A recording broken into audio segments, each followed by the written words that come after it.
Vande Mataram, Vande Mataram. Hello दोस्तों, नमस्कार। स्वागत है एक बार फिर से आप अपने स्पोर्ट्स मैच के करंट अफेयर के वीडियो में। आज 26 जुलाई और दिन है रविवार। तो चलिए आज के वीडियो की और दिन की शुरुआत करते हैं कुछ खूबसूरत सी पंक्तियों के साथ। तो दोस्तों, आज की खूबसूरत पंक्ति ये कहती है कि सपने को पाने के लिए समझदार नहीं बल्कि पागल बनना पड़ता है। जी हाँ दोस्तों, अगर आपके अंदर भी किसी लक्ष्य को, किसी मंजिल को पाने की इच्छा है तो सबसे पहले आपको अपने मंजिल के प्रति पागल होना पड़ेगा, दीवाना होना पड़ेगा, रात रात भर जगना पड़ेगा, ऐसा बनाना पड़ेगा कि हर जगह सिर्फ आपका मंजिल ही दिखाई दे। जिस दिन से दोस्तों अगर ये चीजें होने लगेंगी कि हर जगह सिर्फ आपको आपकी मंजिल ही दिखाई दे, तो समझ लीजिए कि उस दिन से आपको आपके मंजिल तक पहुंचने तक दुनिया की कोई भी ताकत रोक नहीं सकती है। तो इसी खूबसूरत पंक्तियों के साथ चलिए देखते हैं क्या कुछ नया लेटेस्ट न्यूज अपडेट होने वाला है आज के लिए। तो फ्रेंड्स, आज के नेशनल अपडेट में जो सबसे लेटेस्ट न्यूज अपडेट आ रहा है वो है प्रधानमंत्री नरेंद्र मोदी 3 नई ICMR लैब का उद्घाटन करेंगे। जी हां दोस्तों, प्रधानमंत्री नरेंद्र मोदी 27 जुलाई 2020 को नोएडा, कोलकाता और मुंबई में भारतीय चिकित्सा अनुसंधान परिषद की 3 नई उच्च प्रवाह क्षमता प्रयोगशालाओं का उद्घाटन करेंगे। सरकार ने कोविड-19 महामारी का जल्द पता लगाने और नियंत्रण के लिए परीक्षण ट्रैक ट्रीट की रणनीति अपनाई है। इसके अनुसार कोरोना वायरस संकट से प्रभावी ढंग से निपटने के लिए ICMR ने अपनी परीक्षण क्षमताओं को बढ़ा दिया है। अगला अपडेट है जलमार्ग उपयोग शुल्क माफ। जो दोस्तों, जहाज रानी मंत्रालय ने तत्काल प्रभाव से जलमार्ग उपयोग शुल्क माफ करने का निर्णय लिया है। शुरू में शुल्क 3 साल के लिए माफ किए गए थे। वर्तमान में कुल कार्गो यातायात का केवल 2% जलमार्ग के माध्यम से चलता है। जलमार्ग शुल्क माफ करने का निर्णय उद्योगों को उनकी जलकर जरूरतों के लिए राष्ट्रीय जलमार्गों का उपयोग करने के लिए आकर्षित करेगा। अगला अपडेट है डाक विभाग ने सभी छोटी बचत योजनाओं का विस्तार किया। जहां दोस्तों, डाक विभाग ने शाखा डाकघर स्तर तक सभी छोटी बचत योजनाओं को बढ़ाया। निर्णय का उद्देश्य ग्रामीण भारत को सशक्त बनाना है ताकि सभी डाकघर बचत योजनाओं को ग्रामीण क्षेत्रों में रहने वाले लोगों के घर द्वार तक पहुंचाया जा सके। नए आदेश ने शाखा डाकघरों को सार्वजनिक भविष्य निधि, मासिक आय योजना, राष्ट्रीय बचत प्रमाण पत्र आदि की सुविधाएं प्रदान करने की अनुमति दी है। अगला अपडेट है हस्तशिल्प पर संगोष्ठी का उद्घाटन। जी दोस्तों, जनजातीय मामलों के मंत्री अर्जुन मुंडा ने IIM शिलोंग में doctor APJ Abdul Kalam centre for policy research and analysis द्वारा आयोजित हस्तशिल्प पर एक संगोष्ठी का उद्घाटन किया।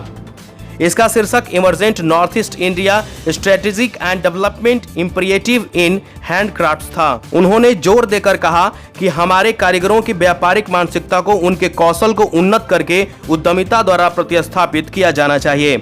अगला अपडेट है सरकार ने 24 नवंबर तक घरेलू हवाई किराए पर रोक लगाई। जी दोस्तों, नागरिक उड्डयन मंत्रालय ने विमान सेवा किराए पर प्रतिबंध लगाने के लिए अपने आदेश को 24 नवंबर 2020 तक बढ़ा दिया है। लॉकडाउन के बाद एयरलाइंस को परिचालन की अनुमति देने के बाद 21 मई 2020 को आदेश जारी किया गया था। इसने उड़ान की दूरी के आधार पर विमान किराया के लिए एक सीमा निर्धारित की थी। मांग बढ़ने के कारण किराए में किसी भी तेज वृद्धि को रोकने के लिए ऊपरी मूल्य सीमा का उद्देश्य है। अगला अपडेट है घरों के लिए पूरा होने का औसत समय 114 दिन। जहां दोस्तों, पुनर्गठित प्रधानमंत्री आवास योजना ग्रामीण PMAYG के तहत घरों का औसत पूरा होने का समय पहले 314 दिन की तुलना में घटकर 114 दिन हो गया है। यानी कि जो घर पहले 314 दिन में बनने का लक्ष्य था, अब उसे घटाकर 114 दिन कर दिया गया है। वर्ष 2022 तक सभी के लिए आवास के उद्देश्य को प्राप्त करने के लिए प्रधानमंत्री नरेंद्र मोदी ने 20 नवंबर 2016 को PMAYG लॉन्च किया था। वर्ष 2022 तक सभी बुनियादी सुविधाओं के साथ 2.95 करोड़ घरों का निर्माण करने का लक्ष्य है। अगला अपडेट है BHU के प्रोफेसर ने एक वेबसाइट लॉन्च की। जी हाँ दोस्तों, बनारस हिंदू विश्वविद्यालय यानी कि BHU के एक प्रोफेसर ने सर्दीजुखाम.com नाम से एक समर्पित वेबसाइट लॉन्च की है जो लोगों को कोविड-19 के डर से मुकाबला करने में मदद करेगी। यह अवसाद और अन्य कोविड संबंधित मुद्दे से उबरने में भी मदद करेगा। यह उन लोगों के लिए एक वेबसाइट है जो डरते हैं कि उनकी सामान्य खांसी और सर्दी कोरोना संक्रमण का लक्षण हो सकती है।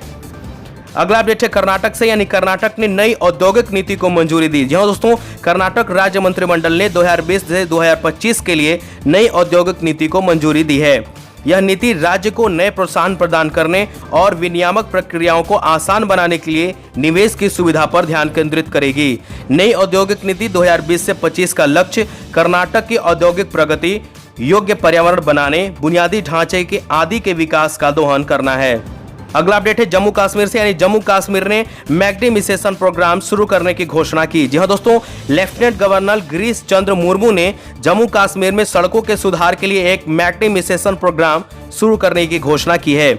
उन्होंने यूटी में सभी सड़कों के 100% मैग्नीफिसेशन के लिए एक कार्यक्रम को मंजूरी दी, जिसमें 11,000 किलोमीटर अच्छे मौसम वाली सड़कें शामिल हैं। एक समिति का गठन किया गया है जो इस कार्यक्रम को समयबद्ध तरीके से सुनिश्चित करने के लिए एक नक्शा और एक वित्त पोषण योजना तैयार करेगी। अगला अपडेट है काकरापार परमाणु ऊर्जा संयंत्र की तीसरी इकाई तैयार। जी हां दोस्तों, गुजरात में काकरापार परमाणु ऊर्जा संयंत्र KAPP की तीसरी इकाई 700 मेगावाट के रिएक्टर के साथ बिजली पैदा करने के लिए तैयार है। एक परमाणु रिएक्टर क्रिटिकलिटी तक तब पहुंचता है जब यह चल रही परमाणु प्रतिक्रिया या विखंडन के लिए तैयार होता है जो ऊर्जा उत्पन्न कर सकता है। अगला अपडेट है संपर्क रहित ट्रेन टिकट जांच के लिए एप्लीकेशन। जी हां दोस्तों, सेंट्रल रेलवे मुंबई डिवीजन ने चेक इन मास्टर नामक एक एप्लीकेशन लॉन्च किया है। यह मुंबई के छत्रपति शिवाजी महाराज टर्मिनल में संपर्क रहित टिकट जांच के लिए शुरू किया गया है। सुरक्षित दूरी से PRS और UTS टिकटों की जांच के लिए एप्लीकेशन में OCR और QR कोड स्कैनिंग विशेषता है। यात्रियों की थर्मल स्क्रीनिंग के लिए हाथ से चलने वाली थर्मल गन भी प्रदान की गई है।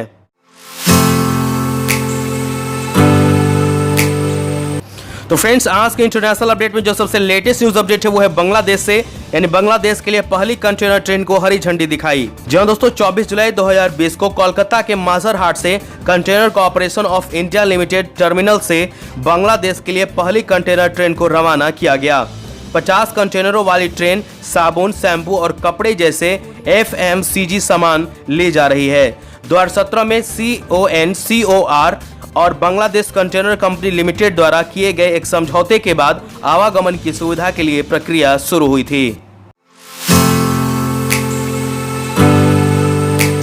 फ्रेंड्स, आज के इकोनॉमी अपडेट में जो सबसे लेटेस्ट न्यूज अपडेट है वो है मुथूट फिनकॉर्प ने एक सलाहकार पोर्टल लॉन्च किया। जी हां दोस्तों, मुथूट फिनकॉर्प ने रीस्टार्ट इंडिया नाम से एक पोर्टल लॉन्च किया है। यह देश भर में व्यवसायों को फिर से शुरू करने के लिए सूक्ष्म, लघु और मध्यम उद्यमों MSME क्षेत्र की मदद करने के लिए एक मुफ्त सलाह मंच है। मंच को MSME क्षेत्र की आवश्यकताओं, विशेष रूप से नैनो और सूक्ष्म उद्यमों को संबोधित करने के लिए डिजाइन किया गया है। यह बड़ी संख्या में महिला उद्यमियों के सामने आने वाली समस्याओं के समाधान की पेशकश करेगा। अगला अपडेट है RBI की वित्तीय स्थिरता रिपोर्ट। जी हां दोस्तों, RBI ने वित्तीय स्थिरता रिपोर्ट FSR के अपने 21वें संस्करण को 24 जुलाई 2020 को जारी किया। इसने कोरोना वायरस महामारी के दौरान सरकार के कार्यों की सराहना की, जिसके कारण वित्तीय बाजारों के सुचारू संचालन को सुनिश्चित किया गया। कोविड-19 के जवाब में एक अभूतपूर्व पैमाने पर राजकोषीय, मौद्रिक और नियामक कार्यों के संयोजन ने वित्तीय बाजारों के सामान्य कामकाज को सुनिश्चित किया है। फ्रेंड्स, आज के अवार्ड अपडेट में जो सबसे लेटेस्ट न्यूज अपडेट है वो है भारतीय मूल की नर्स को पुरस्कार देकर सम्मानित किया गया। जहां दोस्तों 21 जुलाई 2020 को सिंगापुर सरकार ने एक भारतीय मूल की नर्स कला नारायण स्वामी को नर्स के लिए राष्ट्रपति पुरस्कार से सम्मानित किया, जो नर्सिंग पेशे में सर्वोच्च पुरस्कार है। कोरोना वायरस महामारी के दौरान उन्हें उत्कृष्ट सेवाओं के लिए सम्मानित किया गया था। यह पुरस्कार 5 नर्सों को दिया गया था। प्रत्येक पुरस्कार विजेता को ट्रॉफी, राष्ट्रपति हलीम याकूब द्वारा हस्ताक्षरित एक प्रमाण पत्र और एक $10,000 नगद पुरस्कार मिला। तो फ्रेंड्स, आज के अपॉइंटमेंट अपडेट में जो सबसे लेटेस्ट न्यूज अपडेट है वो है पार्थ प्रतिम सेनगुप्ता IOB के नए MD और CEO। जी हां दोस्तों, पार्थ प्रतिम सेनगुप्ता को इंडियन ओवरसीज बैंक यानी IOB के नए प्रबंध निदेशक और मुख्य कार्यकारी अधिकारी के रूप में नियुक्त किया गया है। उनकी नियुक्ति 31 दिसंबर 2022, जो उनकी सेवानिवृत्ति की आयु है, या अन्य आदेशों के आने तक जो भी पहले है वहां तक होगी। वह वर्तमान में SBI के उप प्रबंधक निदेशक हैं और पहले SBI कोलकाता सर्कल में मुख्य महाप्रबंधक थे। अगला अपॉइंटमेंट अपडेट है Naveen Tahiliani Tata AIA MD and CEO। जी हां दोस्तों, टाटा AIA लाइफ इंश्योरेंस ने नवीन ताहिलियानी को नया CEO और MD नियुक्त किया है। वह वर्तमान मुख्य कार्यकारी अधिकारी श्री श्रीवास्तव से कार्यभार ग्रहण करेंगे, जो समूह एजेंसी वितरण AIA समूह हांगकांग में मुख्य कार्यकारी अधिकारी के रूप में कार्यरत हैं। ताहिलियानी का टाटा AIA लाइफ इंश्योरेंस में यह दूसरा कार्यकाल है। ताहिलियानी पहले एक्सिस बैंक में परिवर्तन के प्रभारी थे। अगला अपॉइंटमेंट अपडेट है राजेश भूषण को नया स्वास्थ्य सचिव नियुक्त किया गया। जहां दोस्तों 1987 बैच के बिहार कैडर के आईएएस अधिकारी राजेश भूषण को केंद्रीय स्वास्थ्य मंत्रालय में नए स्वास्थ्य सचिव के रूप में नियुक्त किया गया है। वह पहले स्वास्थ्य मंत्रालय में ओएसडी के पद संभाल रहे थे और 31 जुलाई 2020 को अपना कार्यकाल पूरा करने के बाद प्रतिसूदन की जगह लेंगे। श्री सूदन को अप्रैल 2020 में स्वास्थ्य सचिव के रूप में 3 महीने के लिए विस्तार दिया गया था। फ्रेंड्स, आज के ट्रिब्यूट अपडेट में जो सबसे लेटेस्ट न्यूज अपडेट है वो है प्रख्यात नृत्यांगना अमला शंकर का निधन। जी हाँ दोस्तों, प्रख्यात नर्तक और कोरियोग्राफर अमला शंकर का जुलाई 2020 में कोलकाता में निधन हो गया।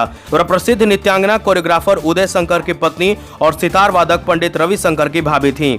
अमला शंकर जो 90 के दशक की शुरुआत में भी सक्रिय थीं, जिन्हें कला के क्षेत्र में उनके योगदान के लिए 2011 में पश्चिम बंगाल सरकार द्वारा बंगा विभूषण से सम्मानित किया गया था। तो फ्रेंड्स, आज के अपडेट में बस इतना ही। मिलेंगे अगले दिन एक नए लेटेस्ट न्यूज अपडेट के साथ। तो आशा करते हैं आपको ये वीडियो पसंद आया होगा। अगर ये वीडियो पसंद आया तो प्लीज इसे लाइक करें, सब्सक्राइब करें और दोस्तों के साथ शेयर जरूर करें। तब तक के लिए आप स्वस्थ रहें, सुरक्षित रहें। जय हिंद, वंदे मातरम।